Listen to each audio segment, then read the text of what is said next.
We're going to cover some encouragement for a lot of different things, but this is a special episode to me. If you haven't seen the other episode, please go watch it. We talked about a lot of estate planning and properly planning for the future and elderly care and a lot of stuff like that. So please go check out the other episode. Mr. Troy Holt, how are you doing today? I am very well. I cannot complain. I was really impacted by the episode we just recorded, and I was like, let's do another one for encouragement to entrepreneurs and people in general.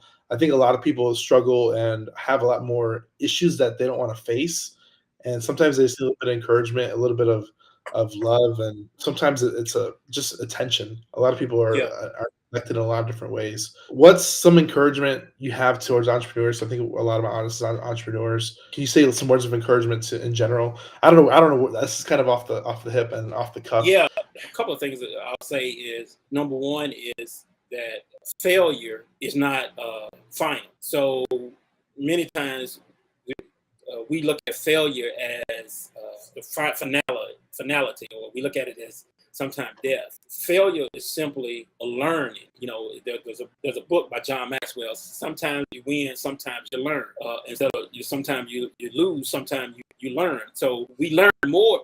What we realize, we learn more through our failures than we do our success. So let me show you how. Daniel, you taking a test. Those who listen in, so y'all listening to this illustration. Daniel, you taking a test. The test is 100 questions, and you make a 70. Okay. Yep. And you're trying to figure out how you made it 70. Are you going to look at the 30 that you missed or the 70 that you got right? Usually I'm going to look at the 30 I missed because I didn't get those correct. So my point, we learn more through the failure than the success. So the 70, we're not worried about it because we got it. But it's the ones that we failed, we missed, is the one we start looking at. So how did I miss that? What can I do better? And so when we start taking on failure from the standpoint of, okay, what can I learn from this? What is it? What is the lesson? I think we gonna view a failure, and as entrepreneurs, we're gonna have those failures. We're gonna have where it didn't go like we want to. Sometimes we're gonna have successes. So many times we learn more in our valleys than we do our mountaintops, and so don't get discouraged when you in the valley of failure. Just realize that there's a learning tool there. And so many times when we fail, we get mad at ourselves and we want to quit. Don't quit. Don't give up. It's just a learning tool. Now, sometimes you may have to change and modify. A football team, they go in at halftime and they make halftime adjustments. And so many of us, we made some mistakes. We got to make some halftime adjustments. We come out in the second half, and bam, we end up winning. So my thing is, don't look at failure as final, but look at failure, as a learning tool. Yeah, I think I 100% agree. I think I had a failure early on in my first business, and I pivoted into real estate, which is what I do now. And it was one of those things where, like, one of the things I say a lot too is, if you survive long enough to get there, you'll get there. A lot of entrepreneurs as a whole, they'll start something and it may not be the right path, but they'll trip up, and that's okay. You trip up. It happens. It happens to the best of us. But Daniel, go ahead. I'm sorry. I wanted to ask you this question. Do you think if you hadn't failed, you would have been in real estate now? No way. Okay. See, it was a blessing that you failed. So, because you in a bigger space, more success now. Yeah, 100%. And this is like the opportunity, and I hate the chastisement of like high school and like younger age people were like, you did the wrong, we're gonna correct it. Oh, yeah, me too. Yeah, it's so adverse to education and to real life. It is. Like when you trip up and get the answer wrong, it's an opportunity to get it right and build upon it, not to sulk and sit in the moment and really get it in your head. I think a lot of entrepreneurship it's a mindset thing, 100%, and a lot of it is just consistency. If you are consistent in whatever your option, whatever your duties are or your work is, you're gonna produce results, and results is what gets you up the next step. It gets you up an inch forward. It gets you going in the right direction. Because one of the things that I saw on Twitter recently was that Like if you waste a year thinking about making the right decision, you actually wasted 2 because now you actually have to go and do that decision where you could have been 2 years in advance by having to redo that year over again. True, true. And I So, want to also add is don't let people knock you for having a 9 to 5. And if you can do the business as a side hustle, do it, because your 9 to 5, number one, it takes care of your family, but number two, it can help fund your business. So don't let people knock you for having a 9 to 5. You just stay on your path and your goal. And then there's some people that don't need to be entrepreneur. They need to stay at 9 to 5. So so those are my advice. Because like on LinkedIn, I'm big on LinkedIn, and everybody's saying, hey, well, not everybody, but a lot of people become an entrepreneur, become an entrepreneur, which is good. But entrepreneur, everybody shouldn't just quit their 9 to 5 tomorrow and then become an entrepreneur.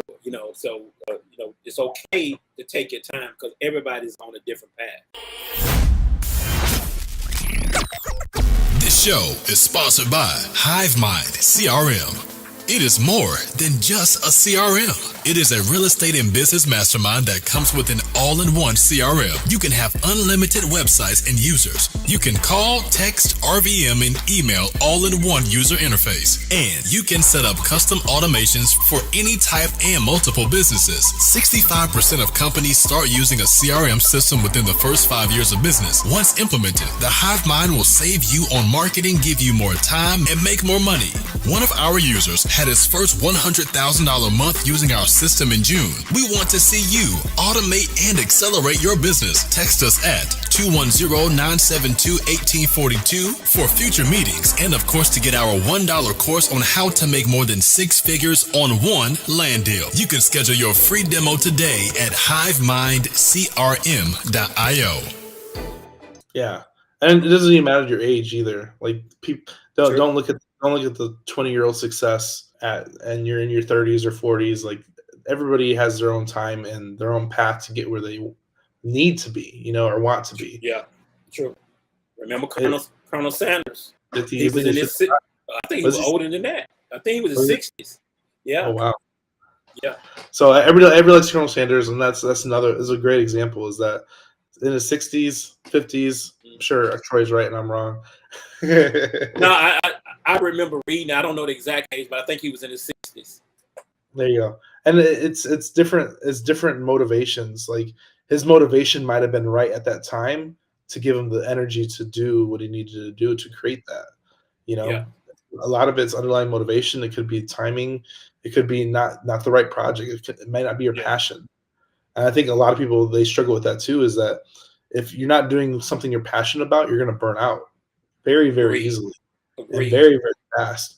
So maybe if you burn out, it's okay. Like it means it wasn't the right direction for you, and it's okay. I think and I think the question we should ask ourselves is, could I do this if I wasn't getting paid? And if you can answer the question yes, then it's a passion. And then because money is great, but money don't always motivate you all the time. Especially, take for example me. You can say, Troy, I'm gonna pay you $250,000 a year to be a construction worker.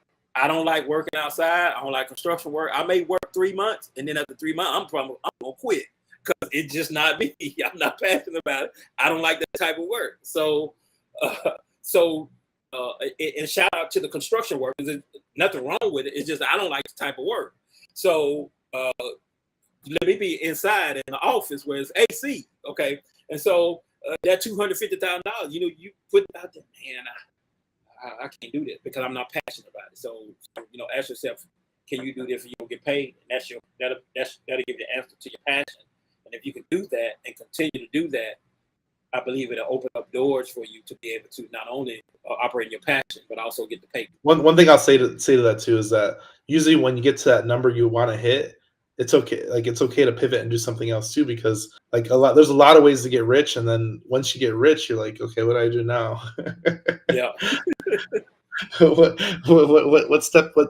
direction do I go now? Like I wasn't really passionate about that, and I got here. Yeah. And this is where this is so crazy. One of the person I took a teenager's course to get into real estate when I first started. He was like 18 really? at the 19. He was educating the masses. So I bought his course. And one thing he did was he literally did real estate for 5-6 years, found success in that, and he used that as a tool to create the life he wanted after he got the money set. Yeah. So it's one of those things where like you can create your own future doing something temporarily that might bring in the capital, but you can pivot into something you like. And there's something, capital opens up a lot of doors that, hey, I might need to do this one thing. Maybe it's the construction worker. I may need to do this for 2-3 years, build up my capital, and then I can do something I want to do. So don't knock at everybody in their own stage. Like sometimes it's a stepping stool to get to where you want to go. Totally agree. Yeah. I think a lot of people find a mentor, find an advisor, find somebody who is where you want to be. And that usually struggles a lot of things. If you entrepreneurship can be very lonely a lot of the time. So if you find somebody like-minded, at least to go with you, and this is where like I think like networking groups and entrepreneur groups and maybe going golfing and networking with other people in that space where they're capital heavy, like it gives you the experience. It gives you the experience and anticipation of what life could be, and it gives you the relativity of, hey, these are people that have somewhat made it because they're here on a Monday afternoon where most people are at work. Yeah. Just being around. And then you know what I was saying, if you are the smartest person in the room, you're in the wrong room. Yeah, because you want to be around people who are smarter and more successful, so you can strive to be like them. Any final word of encouragement? Final word of encouragement. Don't quit. Don't give up. One of these days I'll share a big testimony. I won't do it this time, but one day Daniel have me back. I'll share a big testimony. Don't give up. Don't quit. Don't get discouraged. Keep going. Yeah. For everybody here, I tell everybody here to produce content. And my quote is, you build your infamy off the content you produce, especially in the day and age we're heading. So start creating content and build the future you really want to live. Yeah. And content creation, if you can do that and do well, you really will, because social media is really free prospects. You just got to learn how to do it right and correctly to draw the people or to develop the lead source. Yeah. And you just got to do it consistently. Like you said, don't quit. Yep. You'll see some benefit in the long run after you do it for a long time. True.